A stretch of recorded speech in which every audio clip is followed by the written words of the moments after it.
తెలుగు వారి number 1 choice Telugu matrimony. ఒకేసారి 2 engines కూడా ఫెయిల్ అయిపోయాయా? ప్రధాన పైలట్ కమాండోని కో పైలట్ సరిగా ఫాలో కాలేదా? టేక్ ఆఫ్ అయిన నిమిషంలోపే ఎయిర్ ఇండియా విమానం కుప్పకూలిపోయింది అనడానికి కారణమేంటి? సాంకేతిక సమస్యని ముందే గుర్తించలేకపోయారా?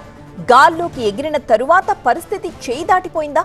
అహ్మదాబాద్ ప్రమాదంపై రిటైర్డ్ ఎయిర్ కమాండర్ ఈవి మధుసూదన్ రెడ్డి TV9 తో మాట్లాడారు. ల్యాండింగ్ గేర్స్ నుంచి కమాండ్ మిస్టేక్ దాకా ఎన్నో కారణాల్ని విశ్లేషించిన మధుసూదన్ రెడ్డితో మా ప్రతినిధి శ్రవణ్ ఫేస్ టు ఫేస్ ఇప్పుడు చూద్దాం.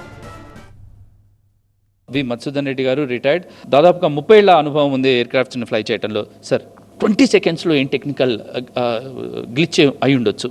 ఫస్ట్లీ మనం ఎందుకు జరిగిందనే దానికంటే ఇట్స్ లాట్ ఆఫ్ స్పెక్యులేషన్ అండి. అంటే చాలా విధాలుగా చాలా థియరీస్ చెప్పుకోవచ్చు, లాట్ ఆఫ్ రీజన్స్ ఉంటాయి దానికి. But in this particular accident, whatever నేను నిన్నటి నుంచి దాన్ని ఫాలో అవుతుంటే whatever I have realise out of this is everything was fine. It was the aeroplane was fine, technically no defects, no problems. It has flown in from Delhi to Ahmedabad. I'm sure there were no issues with that. ఆ తర్వాత it lined up and took off normally. Take ఆఫ్లో కూడా nothing abnormality was scene because obviously it's heavily loaded aeroplane. It would almost full length of runway, almost close to the end of runway దగ్గర lift off అయిన తర్వాత కూడా you can see the dust kicking out. అంటే the engine నుంచి వచ్చే exhaust నుంచి dust kick up అయింది. అంటే ఎంజిన్స్ ఆర్ ఫైన్.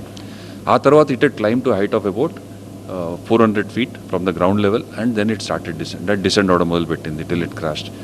అంటే ఈ లోపల ఏమైంది అనే దానికన్నా firstly if you go backwards, అంటే ఫస్ట్ ప్లేన్ టేక్ ఆఫ్ అవ్వగానే first thing that happens is the undercarriage is retracted, the wheels are retracted. There something wrong అనేది గాల్లోకి ఎగిరిన తర్వాత పైలట్కి అర్థమై ఉండొచ్చా? లేదంటే రన్వే మీద ఉన్నప్పుడే there is something is fishy, అట్లాంటిది ఏమైనా ఒక ఇది ఉండొచ్చా? ఫస్ట్లీ ప్లేన్లో ఏ మ్యాల్ ఫంక్షన్ అయినా, any defect, let's taken for example, let's a one ఎంజిన్లో పవర్ డ్రాప్ అవడం కానీ, ఏది హైడ్రాలిక్ ఫెయిల్యూర్ అవడం కానీ, ఏదైనా కూడా ఆయిల్ ప్రెషర్ తక్కువైనా కానీ there is a warning that comes on. Okay, take off రోల్లో అలా వార్నింగ్ వస్తే they will reject take off. దేనో అంటే కొన్నిసార్లు there are some minor warnings with which they can be reset అవుతాయి. చిన్న నావిగేషన్ సిస్టమ్ లేదు, ఆటో పైలట్, చిన్న ఇష్యూస్ వస్తే టేక్ ఆఫ్ అయిన తర్వాత యూనోకి వాళ్ళకి తెలుసు, అట్లా విత్ ద ఎక్స్పీరియన్స్ యూనోకి this will reset, it doesn't, ఇది పెద్ద ఇష్యూ కాదు. Okay, so these kind of warnings are not actually వరీసమ్.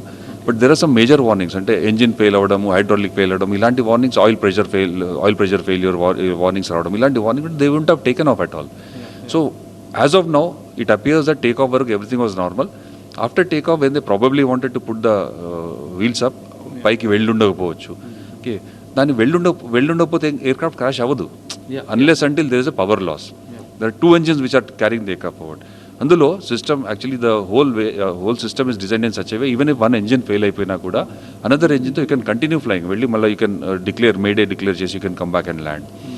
ఏం జరిగింది అనేది అంటే సమ్ పీపుల్ ఆర్ సే, అంటే వీడియోలో చూస్తే ఏంటంటే మనకేంటంటే when you take off you suppose to select a flaps అంటే ఫస్ట్ ఇస్ వీల్స్, మనం టేక్ ఆఫ్ అయినప్పుడు ఫస్ట్ ఇస్ వీల్స్ అప్, ఆ తర్వాత ఫ్లాప్స్ అప్ అంటారు. అంటే రెక్కలకి వెనకాల వైపు if you see when you're flying ఎప్పుడన్నా ల్యాండింగ్, ఇప్పుడు రెక్కలకి ఇలా ఇది రెక్కలు, దాని వెనకాల ఇది ఫ్లాప్ పోర్షన్. అది ఫ్లాప్ పోర్షన్ ఏంటంటే టేక్ ఆఫ్ అప్పుడు flaps are suppose be down.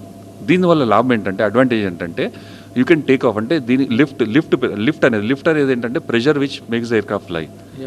ఆ లిఫ్ట్ అనేది పెరుగుతుంది, అంటే తక్కువ స్పీడ్లో లిఫ్ట్ టేక్ ఆఫ్కి వచ్చేస్తుంది. That is what again it's a speculation. అంటే కొన్ని వీడియోస్లో చూస్తే మనకి ఆ ఉన్న వీడియోస్లో క్లియర్గా తెలియట్లేదు, ఫ్లాప్స్ కిందకు ఉన్నాయో లేదో తెలియట్లేదు. ఓకే, వర్స్ట్ అంటే ఇలాంటి పాసిబిలిటీ ఉంది కానీ జరిగిందా లేదని చెప్పలేము.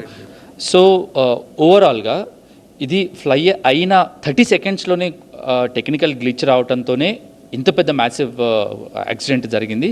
అదే ఈ ఫ్లైట్ ఇదే టెక్నికల్ గ్లిచ్ అనేది ఒక 10,000 20,000 హైట్లో వచ్చుంటే పైలట్కి టైం ఉండేది, బ్రీతింగ్ స్పేస్ ఉండేది, అంటే చాలా సేఫ్గా ల్యాండ్ చేసేందుకు సెంట్ స్కోప్ ఉండేది. కానీ జస్ట్ ఫ్లై అయిన 30 సెకండ్స్లో కూలిపోవటం వల్లనే ఇంత పెద్ద లాస్ జరిగిందనేది ఏవిఎం రెడ్డి గారు అయితే చెప్తున్నారు. ఓవరాల్గా ఏం జరిగిందనేది బ్లాక్ బాక్స్ ఇన్వెస్టిగేషన్ తర్వాత పూర్తి వివరాలు తెలవాల్సి ఉంటుంది. ఏం జరిగిందనేది మాత్రం ఒక అంచనాకు తెలుసుకునే ప్రయత్నం మాత్రమే. కెమెరా పర్సన్ హరికృష్ణతో శ్రవణ్ TV9 హైదరాబాద్.